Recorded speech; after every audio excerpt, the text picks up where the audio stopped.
Assalamualaikum warahmatullahi wabarakatuh. Bismillah, alhamdulillah, la hawla wa la quwata illa billah. Allahumma salli wa sallim ala sayyidina maulana Muhammad Rasulillah wa ala alihi wa sahbihi wa mawalah, amma ba'du. Kesunahan membaca takbir dalam Idul Fitri itu dimulai dari diputuskannya bahwa malam itu jatuh 1 Syawal. Artinya kita umat Islam yang ada di Indonesia itu cukup melihat berita, baik itu melalui media online maupun lewat televisi, apa kesimpulan sidang isbat. Kalau memang nanti sidang isbat dilaksanakan pada hari Minggu 1 Mei, artinya bertepatan dengan 29 Ramadan 1443 Hijriah, biasanya dilaksanakan setelah matahari terbenam. Itu dilihat apabila hilal sudah bisa dilihat di atas ufuk, maka Kementerian Agama beserta Majelis Ulama Indonesia dan Ormas Islam memutuskan dalam sidang isbat itu bahwa malam itu sudah jatuh 1 Syawal. Maka semenjak malam itu sudah sunnah hukumnya kita takbiran. Takbiran ini bisa dilakukan di mana saja. Dia tentu di tempat-tempat yang dimuliakan, ya, bukan tempat-tempat yang tidak dimuliakan. Sahabat yang dirahmati Allah Subhanahu wa taala. Berikutnya pada pagi harinya sebelum kita berangkat menuju masjid atau tanah lapang untuk pelaksanaan Idul Fitri, kita disunnahkan untuk mandi sunnah. Jadi niatnya adalah nawaitu ghuslan sunnatan li'idil fitri lillahi ta'ala. Jadi mandi sunnah karena Idul Fitri, sunnah karena Allah Subhanahu wa taala. Setelah itu kita menggunakan pakaian yang terbaik, tidak mesti baru, namun yang terbaik, dilengkapi dengan harum-haruman, dengan wewangian. Ini juga hukumnya sunnah. Nah, perbedaannya dengan Idul Adha, kalau Idul Fitri sebelum kita berangkat dari rumah untuk melaksanakan sholat Idul Fitri secara berjamaah, maka kita disunnahkan untuk makan terlebih dahulu. Nah, ini berbeda dengan Idul Adha. Kalau Idul Adha sunnahnya makan itu setelah sholat Idul Adha. Nalar fikihnya, kenapa kita disunnahkan makan terlebih dahulu sebelum melaksanakan sholat Idul Fitri? Karena memang sunnah bagi pelaksanaan sholat Idul Fitri itu waktunya agak diperlambat.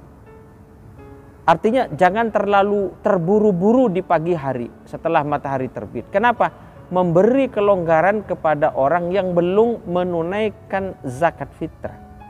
Karena ketika sudah dimulai pelaksanaan Idul Fitri, maka zakat fitrah yang dikeluarkan sudah dihukumi sedekah biasa.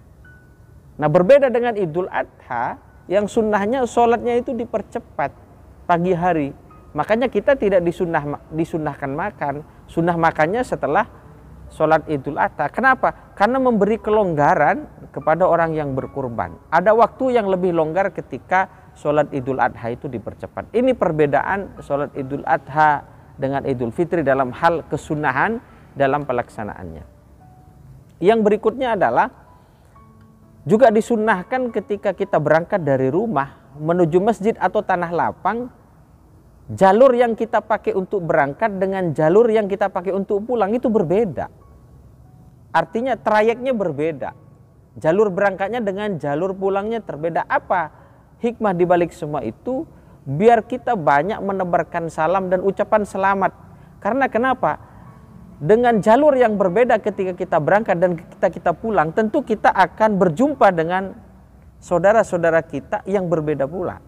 Maka dalam tradisi para sahabat dan Rasulullah Muhammad SAW ketika memberikan ucapan selamat, kita kenal ungkapan atau diksi taqabbalallah minna wa minkum. Mudah-mudahan amalan kita diterima oleh Allah Subhanahu wa taala, amalan kita dan amalan kalian. Nah, itu saling mengucapkan selamat dengan diksi yang sangat terkenal pada masa sahabat, yaitu taqabbalallah minna wa minkum. Sahabatku yang dirahmati Allah Subhanahu wa taala, kaitannya dengan pelaksanaan ibadah sholat Idul Fitri. Sebagaimana biasa, sebagaimana sholat-sholat sunnah yang lainnya, ini kan dihukumi sunnah muakkadah, sunnah yang sangat dianjurkan. Ya tentu yang pertama kita berdiri menghadap kiblat, kita ikutin gerakan imam yang dimulai dengan takbiratul ihram. Takbiratul ihram itu bersamaan dengan niat. Dan sebelumnya ada talaffuz, ya. Talaffuz itu pelafalan niat. Kalau madhab Syafi'iyah, talaffuz ini hukumnya sunnah. Memang ada beberapa pendapat ulama yang tidak menghukuminya sunnah, tapi boleh saja, boleh dipakai, boleh tidak. Tapi khusus madhab Syafi'iyah dihukuminya sunnah. Usolli sunnatan li'idil fitri raka'ataini mustaqbilal kiblati adaan imaman atau adaan makmuman lillahi ta'ala. Nah tentu yang menjadi rukun adalah niat yang di dalam hati.